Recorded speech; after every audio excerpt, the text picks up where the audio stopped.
The Apollo University, University of Leicester, 35 lakhs fees for 3-year BTech CSE UK.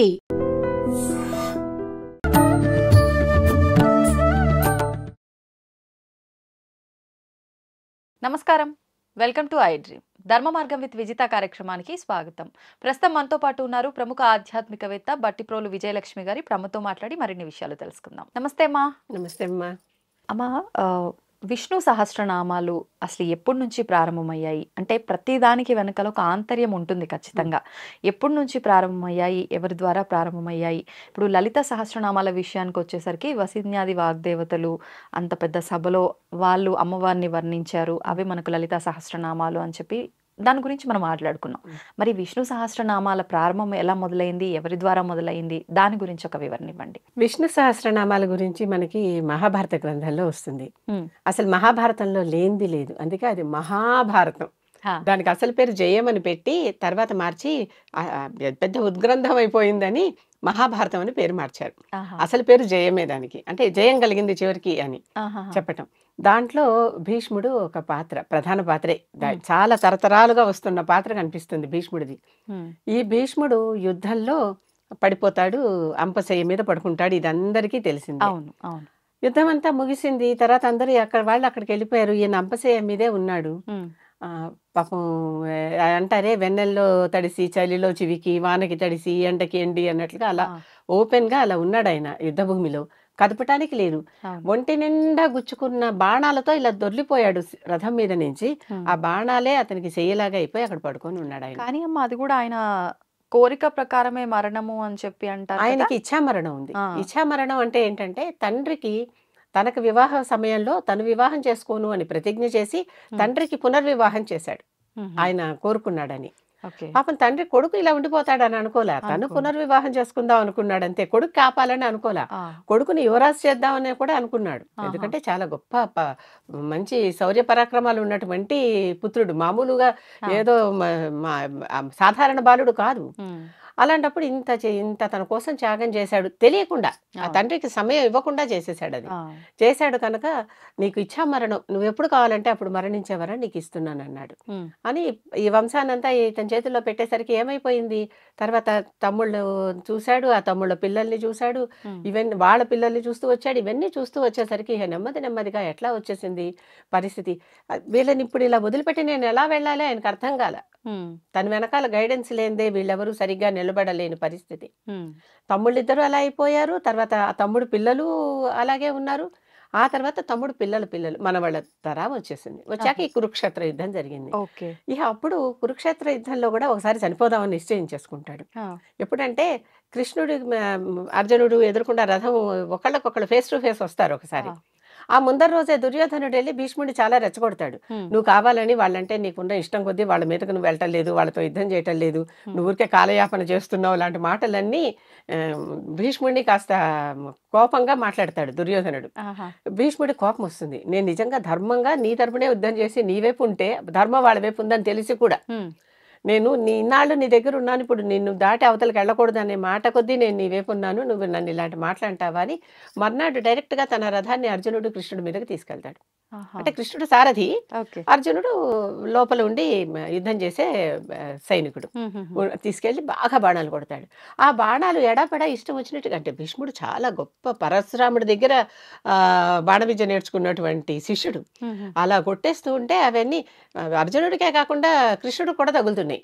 కృష్ణుడు చూసి ఏంటి అర్జున సరిగా చూడు, నాకు కూడా తగులుతున్నాయి, సారథికి తగిలేలా కొడితే నువ్వేం పెద్ద విలుకాడివి చూసుకో అని అరుస్తూ ఉంటాడు. అంటే కేకలేస్తూ ఉంటాడు. సారథికి ఆ పవర్ ఉంటుంది.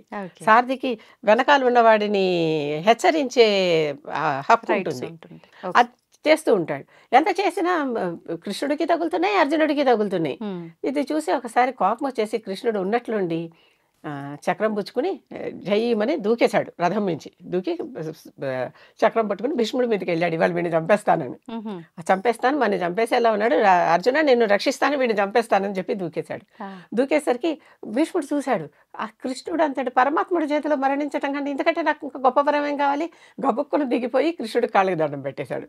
పెట్టేసి దేవా నువ్వే దిక్కు నాకు అని చెప్పి దండం పెట్టేశాడు. దండం పెట్టేశాక ఆ అర్జునుడు వచ్చి కాళ్ళ మీద పడ్డాడు. నేను కదా చంపాల్సింది, నువ్వేమో యుద్ధంలో ఆయుధం పట్టను అన్నావు కదా, యుద్ధం చేయను ఆయుధం పట్టను అన్నావు కదా, అలాంటి నీ మాట ఒకటి పోతుంది, నాకు బరువు తక్కువ కదా, నువ్వు చంపితే నేను కదా చంపాలి అని అర్జునుడు వచ్చి కాళ్ళ మీద పడతాడు. ఇద్దరు అటు ఇటు ఉంటారు. సరే కృష్ణుడు కొంచెం కోపం తగ్గించుకుని మళ్ళీ రథం ఎక్కుతాడు. భీష్ముడు నేను చచ్చిపోతాను అని చెప్పి దిగాడు, ఇచ్చా మరణం అడిగాడు, కృష్ణుడు ఇవ్వలేదు, వరం ఇవ్వలేదు. కృష్ణుడు కావాలనే నాటకమాట ఆ వరాన్ని వేస్ట్ చేశాడు, ఆ వరాన్ని వేస్ట్ చేశాడు అనమాట. ఎందుకంటే ఎవరికైనా కూడా వారు చేసిన పాపాలు అంతమైతే కానీ మరణం రాదు, పాపాలు కానీ ఆ సమయానికి పుణ్యాలు కానీ అవశ్యం అనుభోక్తవ్యం కృతం కర్మ శుభాశుభం, శుభకర్మ కానీ అశుభకర్మ కానీ ఏది చేసినా అవి అనుభవించి తీరాల్సిందే. ఇప్పుడు కాకపోతే తర్వాత జన్మలో అయినా అనుభవించాలి, పోస్ట్ పోన్ అవుతాయి కానీ నల్లిఫై అవ్వవు. అది గుర్తుపెట్టుకోవాలి అందరూ, పుణ్యమైనా సరే పాపమైనా సరే.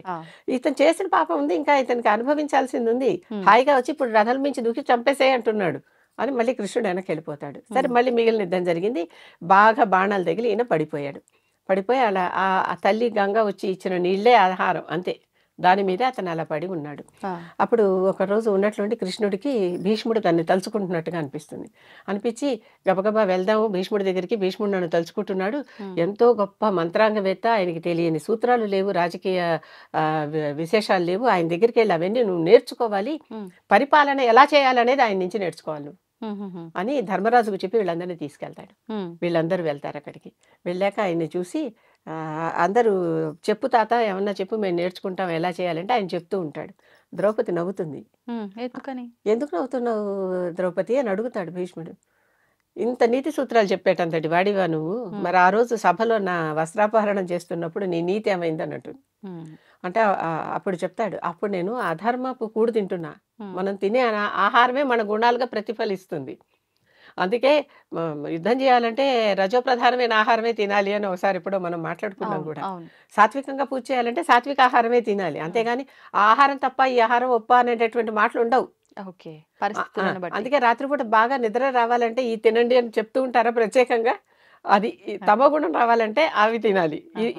కేవలం మన ఆహారమే మన గుణంగా ప్రతిఫలిస్తుంది. నేను అధర్మపు కూడు తింటున్నా, అధర్మవర్తన చేశా, ఇప్పుడు ఇన్నాళ్ల నుంచి ఆ రక్తం అంతా కారిపోయింది, ఈ బాణాలతో ఆ రక్తం అంతా పోయింది, ఇప్పుడు కేవలం ధర్మమే మిగిలి ఇలా ఉన్నా కనుక ఇప్పుడు నాకు చెప్పే అర్హత ఉంది అంటాడు. ఎంత అంటే తను తప్పు చేశానని తెలుసు, ఆ తప్పుకి శిక్ష ఉందని తెలుసు, ఆ శిక్ష అనుభవించేశాను కనుక నేను చెప్పచ్చు అంటాడు. అప్పుడు కృష్ణుడు అంటాడు, చెప్పు నువ్వు అంటే కృష్ణ నేను నిన్ను ఎంతో స్తుతించాలని ఉంది అంటే స్తుతించమంటాడు. స్తుతించమనంటే నీది నువ్వు చెప్తావా నేను చెప్పాలా అని కూడా అడుగుతాడు. అంటే నీ గురించి నువ్వే చెప్తావా నన్ను చెప్పమంటావా అని అడుగుతాడు భీష్ముడు. కృష్ణుడు అంటాడు, నా గురించి నేను చెప్పుకుంటే సోత్కర్ష అవుతుంది, సొంత డబ్బా, నువ్వే చెప్పు అంటాడు. నువ్వు చెప్పు, తత్వం గురించి చెప్పుకోకూడదు, నేను తత్వాన్ని, తత్వద్రష్ట తత్వం గురించి చెప్పచ్చు, నువ్వు తత్వాన్ని దర్శించావు కనుక నువ్వు చెప్పమంటాడు. అప్పుడు మొదలుపెట్టి భీష్ముడు ఈ విష్ణు సహస్రనామాలు చెప్తాడు. ఈ విష్ణు సహస్రనామాలు చెప్పేటప్పుడు వీళ్ళు మాత్రమే పక్కనున్నారు, అందరూ వినేశారు, దండం పెట్టేసుకున్నారు, అయిపోయింది. అన్నీ చెప్పేశాక అప్పుడు మరి ఎవరికైనా ఇవి గుర్తున్నాయా? 1000 నామాలు, ఒక్క సహదేవుడికి మాత్రం ఇవి గుర్తుంటాయి. సహదేవుడికి ప్రత్యేకంగా ఆయన తండ్రి నుంచి ఆయనకు వచ్చినటువంటి ఒక గుణం, ఎంత విన్నా గుర్తు పెట్టుకునేటటువంటి ఒక గుణం. ఆ గుణం బట్టి సహదేవుడు దీనిని అంతా మళ్ళీ రిపీట్ చేసి చెప్పగలిగాడు అందరికి. ఆ తర్వాత అప్పటి నుంచి మనకి అందరికీ ఇది ఈ విష్ణు సహస్రనామం భీష్ముడి ద్వారా కృష్ణుడు ఎదురుకుండా నుంచుని కాదు పడుకుని, ఆయన గురించి ఆయన భీష్ముడు కృష్ణుడికి చెప్పినటువంటిది. నిజంగా చెప్పాలంటే భీష్ముడి పేరు కూడా కృష్ణుడే. అవునా? ఆయన అంటే భీష్ముడు కాదు, ఇదంతా రాసిన వ్యాసుడు పేరు కృష్ణుడు, కృష్ణద్వైపాయనుడు ఆయన పేరు. వ్యాసుడు కదా రాసింది, భీష్ముడు పాత్ర ద్వారా కృష్ణుడికి చెప్పించాడు. అర్థమవుతుంది కదా. అసలు రచన చేసింది ఎవరు? వ్యాసుడు. ఆ వ్యాస రచన ద్వారానే ఇది మనకి తెలిసింది. అంటే ఇదంతా జరిగిన కథని వ్యాసుడు రాశాడు తర్వాత. వ్యాసుడు కూడా మొత్తం ఈ దీంట్లో భాగం గనక, వంశంలో భాగం గనుక వ్యాసుడు రాశాడు, భీష్ముడు చెప్పాడు, కృష్ణుడు విన్నాడు, ఇంకా ఇతరులు పాండవులందరూ కూడా విన్నారు, ద్రౌపదితో సహా. ఓకే, ఇప్పుడు మరి అంటే చెప్పారు, దాన్ని మళ్ళీ మనందరికీ తెలిసే విధంగా రాశారు, వివరించారు, అందరికీ తెలిసేటట్టు. అసలు అంటే మనం ఎందుకు వినాలి, ఎందుకు చదవాలి, ఎందుకు పారాయణ చేయాలి విష్ణు సహస్రనామాలు? విష్ణువు యొక్క సహస్ర లక్షణాలు, విష్ణువు అనుకోగానే అయిపోలేదుగా, కృష్ణుడు అంటున్నాం, అక్కడ కృష్ణుడు నుంచున్నాడు కానీ ఆయన విష్ణువు రూపం. విష్ణువు రూపం. ఆ విష్ణువు యొక్క సహస్ర లక్షణాలు. ఇంత ఎంత గొప్పవాడో తెలియాలి కదా. ఊరికే ఒక సూపర్ పవర్ అని ఆరాధిస్తున్నాం. ఆ సూపర్ పవర్ సూపర్ అని ఎలా తెలియాలి? చాలా మందికి మన పక్కన ఉన్న వాళ్ళు అంత గొప్ప వాళ్ళని మనకి తెలియదు. అవును, వాళ్ళని ఊరికే చూసి చూడనట్టు ఉంటాం. వాళ్ళ గురించి అందరూ ప్రకటించుకోరు. చాలా మంది ప్రకటించుకోరు. ప్రకటించుకోకపోవటానికి కారణం అవతల వాళ్ళకి తెలుస్తుంది, తెలియదు. వాళ్ళు ఈ విషయాన్ని ఎంజాయ్ చేస్తారు, చేయరు. ఇవన్నీ కూడా ఉంటాయి కదా. కొంతమందికి ఇష్టమైన అంశం అయితే ఎంతైనా ఇష్టంగా వింటారు, కొంతమందికి తెలియదు. నేను మొదటిసారి లలితా సహస్రనామం రాసినప్పుడు మా బంధువులందరి దగ్గర నుంచి ఇవి నీకు వచ్చా అన్నారు. మా సిబ్లింగ్స్ వదిలేసి, నా కొంతమంది కొలీగ్స్ వదిలేసి, ఎందుకంటే నిత్యం చూస్తున్న వాళ్ళని వదిలేసి, కొంచెం ఎక్స్టెండెడ్ ఫ్యామిలీ వాళ్ళందరూ ఇవి నీకు వచ్చా అన్నారు. ఎప్పుడో నేను 7వ క్లాస్ నుంచి చదువుకుంటున్నాను అన్నది ఎంతమందికి తెలుస్తుందో నాకు తెలియదు. 7వ క్లాస్ నుంచే అప్పుడే కదా మొదటిసారి మొదలు పెట్టింది అసలు వినటం అనేది. చంద్రశేఖరేంద్ర సరస్వతి పాఠాలు వినటం మొదలు పెట్టింది అప్పుడే కదా, కంచి పెద్ద ఆయన. అలా అది నాలోనే ఉంది. అంతే ఉండని నేను ప్రకటించుకోవాలని నేను అనుకోలేదు. తర్వాత కరోనా కాలంలో ఏం చేయాలో తెలియక బయటకు వచ్చినవి అవన్నీ. అప్పటి నుంచే నేను బయటకు వస్తున్నాను, అప్పటిదాకా నేను బయటకు రాలేదు. అదే చాలా మందికి ప్రకటించుకోవాలని అనిపించదు, ఎందుకు అనవసరం.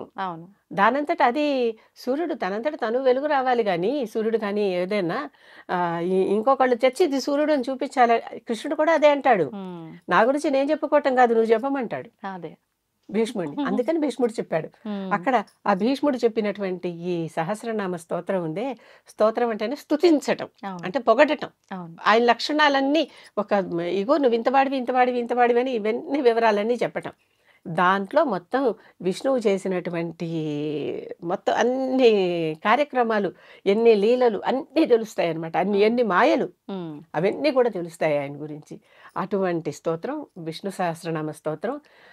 మరణ సమయంలో, అంటే ఇంకొద్ది రోజుల్లో నేను మరణిస్తాననగా ఆ సమయంలో భీష్ముడు చెప్పాడు. చెప్పి ఉత్తరాయణం వచ్చేదాకా ఆగి, ఆ తర్వాత ఏకాదశి వచ్చేదాకా ఆగి, అందుకని ఇచ్ఛామరణం ఉన్నా కూడా అప్పటిదాకా ఎందుకు ఆగాడు అంటే, ఒకసారి ఇచ్ఛామరణం విలువ అయిపోయింది. ఆ తర్వాత మంచి రోజు కోసం చూసుకున్నాడు, వెళ్ళిపోయాడు. ఇక్కడ భీష్ముడు గురించి ఇంకొక మాట కూడా చెప్తా. అష్టమ వసువుల్లో 8వ వాడు భీష్ముడు. ఇప్పటికీ కూడా పెద్దవాళ్ళకి మనం ఏదన్నా పిండాలు పెట్టేటప్పుడు కానీ, తర్పణాలు విడిచేటప్పుడు ఇవన్నీ ముగ్గురికి పెడతాం, 3 తరాలకి కదా. ఆ 3 తరాల్లో మొదటి వాడు వసువులకు ప్రతినిధి, రెండో వాడు రుద్రులకు ప్రతినిధి, మూడో వాడు ఆదిత్యులకు ప్రతినిధి. అష్టమ వసువులు, ఏకాదశ రుద్రులు, ద్వాదశ ఆదిత్యులు. ఓకే, వీరికి ప్రతినిధి. వసువుకి పెడుతున్నాం. అందుకనే భీష్ముడు మరణించినప్పుడు ఆ రోజుని అందరూ భీష్ముడికి తర్పణాలు వదలటం ఒక పద్ధతి. ఎందుకంటే భీష్ముడు వసువు, ఆ వసువుకి ఎలాగో మనం ప్రతినిత్యం అంటే సంవత్సరం ఇంట్లో పెట్టేప్పుడు చేస్తున్నాం, ఇంట్లో పెట్టేప్పుడు ఎక్కడ పెట్టేటప్పుడు ఏ క్షేత్రంలో పెట్టినప్పుడు చేస్తున్నాం. కనుక ఆ వసువుకి గుర్తుగా భీష్ముడికి అందరూ ఆ రోజున తర్పణాలు వదులుతారు. భీష్ముడు మనందరికీ కూడా మొట్టమొదటి ప్రథమ పిత రూపంలో ఉన్నాడు అనమాట దాంట్లో. అటువంటి వాడు భీష్ముడు. ఆ భీష్ముడు కృష్ణుడు గురించి చెప్పిన స్తోత్రం అది. ఈ ఒక్కొక్క నామము మంత్రంతో సమానం. అసలు మంత్రం కాని అక్షరం లేదు అని ఒక శ్లోకం. ఏ అక్షరమైనా మంత్రమే, ఎందుకంటే అక్షరం నశించనిది అని అర్థం ఆ మాటకి. నశించనిది మంత్రమే. కనుక ఏ స్తోత్రం తీసుకున్నా, ఏ మంత్రం తీసుకున్నా, ఒక్క నామం తీసుకున్నా అది మంత్రంతో సమానం.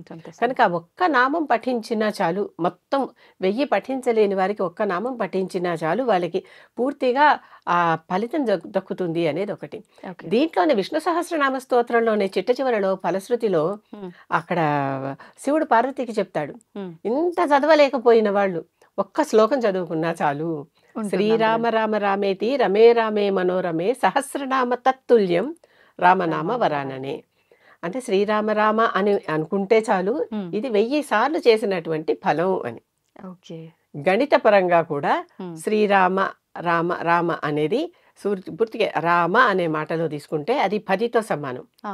అంటే దానికి అక్షరానికి నెంబర్లు వేస్తాం అనమాట గణితంలో. మేము అక్షరానికి నెంబర్లు వేసి రామకి అది 10తో సమానం. 2 5 యారాల వల్ల రా రెండోది కనుక దానికి సంఖ్య 2. తర్వాత పప్ప బభ మాలో మా 5ది కనుక 5 దాని సంఖ్య. 2 × 5 10, 10 × 10 × 10 రామ రామ రామ 3 సార్లు అనమన్నాడుగా.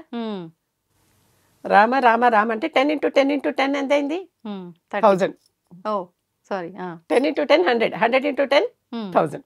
కనుక త్రీ టైమ్స్ రామ రామ రామ అనుకుంటే సహస్రనామ స్తోత్రం చదివిన ఫలితం వస్తుంది అని స్వయంగా ఈశ్వరుడు పార్వతితో చెప్పాడు. ఇదంతా చెప్పాక భీష్ముడి చేత చెప్పించాడు, కృష్ణుడు విన్నాడు, వీళ్ళందరూ చూసారు. సరే వ్యాసుడు రాశాడు, మనకందరికీ అందింది. ఆ ఫలితంలో అసలు చదువుకుంటే ఏంటి ఇదంతా అని పార్వతి అడుగుతుంది. అది అడిగినప్పుడు ఎలాంటి మనకి ఆ విష్ణు సహస్రనామ ఫలశ్రుతి చెప్పినప్పుడు నిజంగా ఆ వాక్యాలు చెప్పుకుందాము. అసలు ఇటువంటి విష్ణు భక్తుడిని ఎవరు ముట్టుకోవడానికి కూడా సాహసించారట. అంటే అంత కవచంలాగా విష్ణు సహస్రం మనని కాపాడుతుంది. ఇప్పుడు యుద్ధానికి వెళ్ళేటప్పుడు ఒక షీల్డ్ వేసుకుని వెళ్ళినట్లుగా అనమాట. అటువంటి ఎవరు ఏది కోరుకుంటే దక్కుతుంది. ఆ శ్లోకాలు ఉన్నాయి వాటికి ప్రత్యేకంగా, ఒక్కొక్క శ్లోకానికి చెప్పుకుంటూ వెళ్ళినప్పుడు అవి చెప్పుకుందాం. నిజంగా ఫలితం చాలా, అంటే ఇంత గొప్పదా విష్ణు సహస్రనామం, నన్ను ఇంత కాపాడుతుందా అని ప్రతి ఒక్కడు తెలుసుకోవాలి. తెలుసుకోవాలి. అటువంటిది ఆ ఫలశ్రుతి. నిజంగా తెలుసుకుంటే అందరూ ఫలశ్రుతి చదవాల్సిన అవసరం లేదు అండి. ఎందుకు చదవటం అంటారు. అది సహస్రనామంలోది కాదు కదా, పక్కన చదివితే వచ్చే ఫలితం కదా అంటే నిజమే, ఆ మాట కరెక్టే. కానీ ఒకసారి ఫలితం తెలుసుకొని చదివితే ఇంకా ఆనందం కదా. కనీసం ఫలితం తెలుసుకోండి, ఆ తర్వాత స్తోత్రాలు చదువుకోండి. అంతే. అది ముందుగా తెలుసుకొని చదివితే ఇంకా అంటే ఆసక్తితో చదువుతాం. అలాగే మొట్టమొదటి పూర్వపీఠికలో కూడా అసలు ఇదంతా ఎలా చెప్పబడింది ఏమిటి అని కొన్ని శ్లోకాలు, ధ్యాన శ్లోకాలు, ఏదన్నా ముందర ధ్యానం చేసుకుని కదా మొదలు పెడతాం, అవన్నీ ఉంటాయి. అవన్నీ చేసుకుని చేస్తే మొట్టమొదటి అది బిగినింగ్ అనమాట. మొదలు పెట్టేటప్పుడు ఇలా మొదలు పెట్టుకోండి అని చెప్పటం. ప్రతిసారి చెయ్యాలని కాదు, అది అసలు తెలుసుకోండి. వాట్ ఈస్ దిస్ అనేది తెలుసుకోండి మొదటి దాంట్లో. ఇది ఎలా వచ్చింది ఏమిటి. చివరి భాగంలో అంటే ఉత్తర పీఠికలో దీని ఫలితం ఏంటి, ఇంత చేశాం కదా దీని ఫలితం ఏంటి అనేది అక్కడ తెలుసుకోండి. మధ్యలో ఈ నామాలన్నీ చదువుకోండి. ఒకసారి చదువుకున్నాకే ఫలితం తెలుసుకోవాలని ఎందుకన్నారంటే, లేకపోతే ఫలితాన్ని ఆశించి చదువుతాడు. అర్థమైందా? చదివాక ఫలితం తెలిస్తే అదొక ఆనందం. తర్వాత ఎలాగో తెలిసిందే. ఎప్పుడు తెలియని దాకానే కదా రహస్యం, తెలిసాక అది రహస్యం లేదు, విచ్చుకుపోయినట్లే అది. కనుక ఫలశ్రుతిని చివరిలో పెట్టడానికి కారణం ముందర అసలు శ్రద్ధ కొద్దీ చదువు, చదివాక ఈ ఫలం వస్తుందని అప్పుడు తెలుసుకుని ఆనందించు. ఆహా, నేను ఇంత గొప్ప స్తోత్రం చదివాను కదా, దీనికి ఇంత ఫలితం కదా అని. అది సంగతి. ధన్యవాదాలు. నమస్కారం.